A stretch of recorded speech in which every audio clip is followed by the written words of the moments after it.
नमस्कार मंडळी, आज आपण साधी सोपी जास्त मसाले न वापरता झटपट बनणाऱ्या वालाच्या शेंगाची भाजी बनवणार आहोत. याला श्रावणी घेवडा सुद्धा म्हणतात. ही भाजी तुम्ही टिफिनला सुद्धा देऊ शकता. कढईमध्ये तेल घातलं आहे.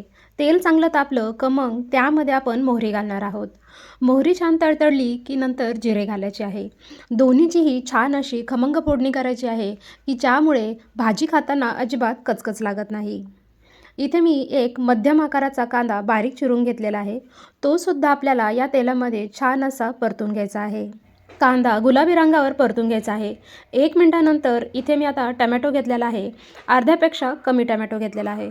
तो सुद्धा आपल्याला इथे थोडासा परतून घ्यायचा आहे. टमॅटोसुद्धा थोडासा परतून घ्यायचा आहे. त्यानंतर आता आपण इथे वालाच्या शेंगा स्वच्छ धुवून नंतर निवडून घेतलेल्या आहेत. त्यासुद्धा यामध्ये घालूया. वालाच्या शेंगासुद्धा परतून घ्यायच्या आहेत तेलामध्ये.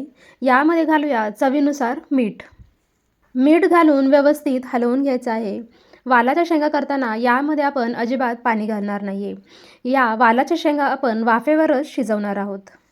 आता याच्यावर झाकण ठेवूया आणि हे शिजवून घेऊया. 4 ते 5 मिनिटानंतर झाकण उघडून पाहूया.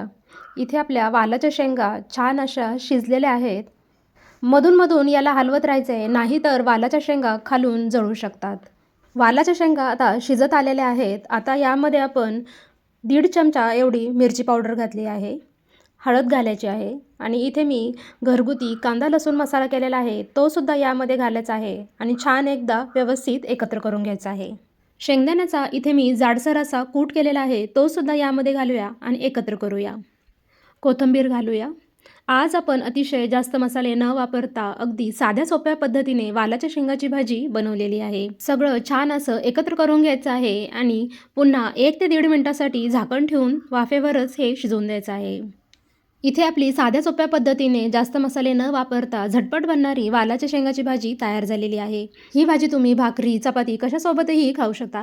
रेसिपी कशी वाटली कमेंट करून मला नक्की कळवा. व्हिडिओ आवडला तर लाईक आणि सबस्क्राईब करा. धन्यवाद.